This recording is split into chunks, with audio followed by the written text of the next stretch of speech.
আগে কখনোই ভাবিনি এমন দিন আসবে। ঘর বাঁধার পর, ঘর হয়ে যাওয়ার পর, থাকার পরও আবার এইভাবে কোদাল দিয়ে কুপিয়ে সেটার এই অবস্থা করতে হবে। অবশেষে যে থাকার জায়গাটুকুও থাকবে না, সেটাও কখনোই ভাবিনি। আজকের ঘরের অবস্থা এই। এতটুকু ভুলের জন্য যে এমন দিন দেখতে হবে, সেটা সত্যিই কল্পনাতে ছিল না। সুপ্রভাত বন্ধুরা, আমার সবুজ মাটির আরও একটি নতুন গল্পে তোমাদের অনেক অনেক ভালোবাসা। সকালবেলা চা নিয়ে চলে এসেছি, 3 কাপ চা মিস্ত্রি দাদাদের জন্য। চা দিয়ে চলে আসলাম আমার সৃষ্টি সোনার খাবার তৈরির জন্য। আজকের একটু ওকে ভিন্ন স্বাদের খাবার খাওয়াবো। সবসময় বাচ্চারা কি হয়, একই রকম খাবার খেতে খেতে না একটু খেতে চায় না, খাবারের প্রতি এনার্জি নষ্ট হয়ে যায়। ওই জন্য ঠিক করলাম আজকে ওকে আম দিয়ে ওটস ফুটিয়ে একটু খিচুড়ি যেমন করে ওইভাবে ওকে খাওয়াবো। ওটস একটু ফুটিয়ে নিয়ে সেটাতে আমটা মিক্সিতে পেস্ট করে নিয়ে আমি এইভাবে ফুটিয়ে ওকে খাওয়ালাম। বেশ টেস্টি। তোমরাও চাইলে এইভাবে বাচ্চাদেরকে খাওয়াতে পারো, টেস্ট বদলাবে, বাচ্চারা ভালোবেসে খাবে। শুধু সৃষ্টি খেলেই হবে না, সৃষ্টির বাবা, সৃষ্টির দিদি এবং আমার খাওয়াও তো তখনও হয়নি। ওই জন্য আমাদের টিফিন বানাতে চলে আসলাম। শীতকাল নয় কিন্তু তবুও একটু চালের গুঁড়ো দিয়ে পিঠে বানালাম, আর সাথে ছিল গুড়, একদম অরিজিনাল গুড়, আমাদের চেনা লোকের থেকেই নেওয়া। ওই জন্যই বললাম অরিজিনাল গুড়। এই গুড়টা রেখে দেওয়ার পরে কেমন তাল মিছরি যেমন আমরা মার্কেট থেকে কিনে খাই নকল, কিন্তু অরিজিনাল মিছরি জমে গিয়েছিল। তো ওই জন্যই বললাম আসল গুড় ভীষণ ভালো টেস্ট। আজকে আমরা এটা দিয়েই ব্রেকফাস্ট করব। শীতকাল নয় কিন্তু তবু শীতকালের মতো একটু অনুভূতি নেওয়া। তো সবাই খাওয়া দাওয়া শেষ করে চলে আসলাম দুপুরে রান্না করতে। আজকের রান্নায় ছিল এটাকে বলা হয় দিশি কাঁকড়া, তেলো কাঁকড়া যেটা গ্রাম্য ভাষায় বলা হয়, ওটা দিয়ে আর ভেন্ডি আলু দিয়ে একটা সবজি বানাবো। তো কাঁকড়াগুলোকে আগে ভালোভাবে কেটে ফ্রেশ করে নিতে হবে।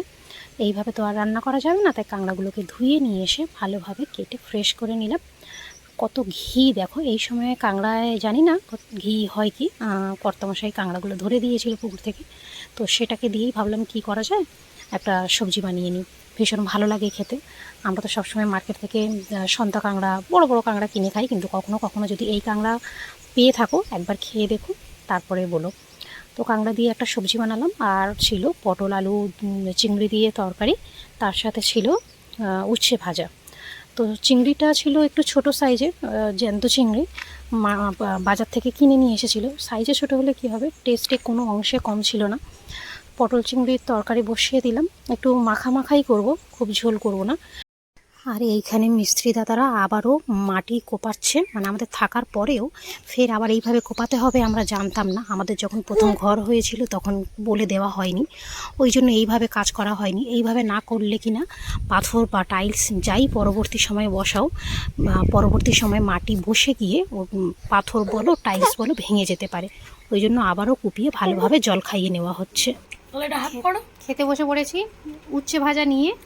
আর এখানে আমার সৃষ্টি খাচ্ছে লেবু, বাবার থেকে নিয়ে নিয়েছে গন্ধরাজ লেবু, সবাই খাচ্ছে। এই যে কাঁকড়া দিয়ে ভেন্ডি আলু দিয়ে একটা তরকারি তখন দেখিয়েছি। হ্যাঁ হ্যাঁ, তেলো কাঁকড়া। আর এটা পটল চিংড়ি। আর তেলো কাঁকড়া সবাই বুঝবে কি জানি না আমি। আর এখানে ভাত নিয়ে বসে পড়েছি। বুঝতেই পারছো ঘরে কাজ হচ্ছে, একটু সমস্যা, তাই আমরা ঘরেই খেতে বসে পড়েছি।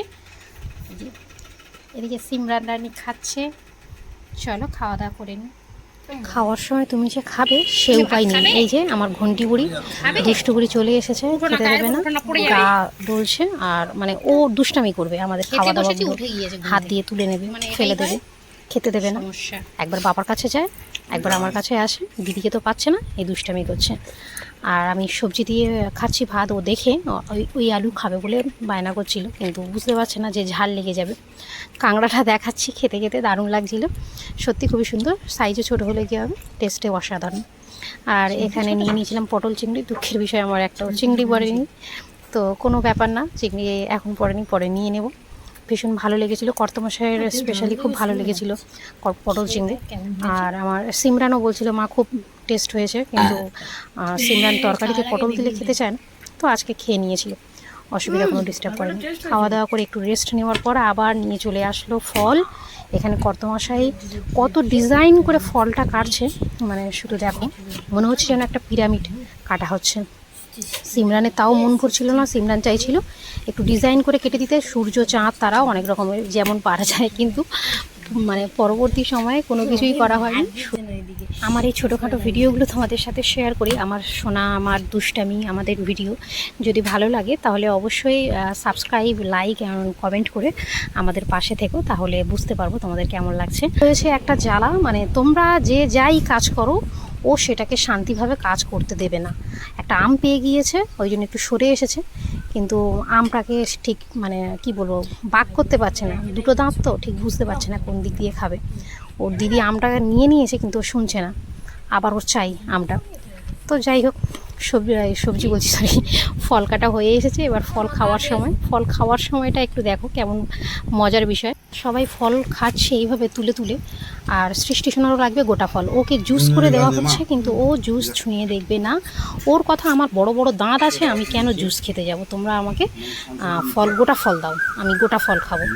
তো কোনো রকম খাওয়া দাওয়া করে ফলটাকে ওর জন্য লুকিয়ে রেখে আমটাম সমস্ত কিছু খাওয়া দাওয়া হয়ে গেল, আমাদের ফলের ঝামেলা চুকে গেল।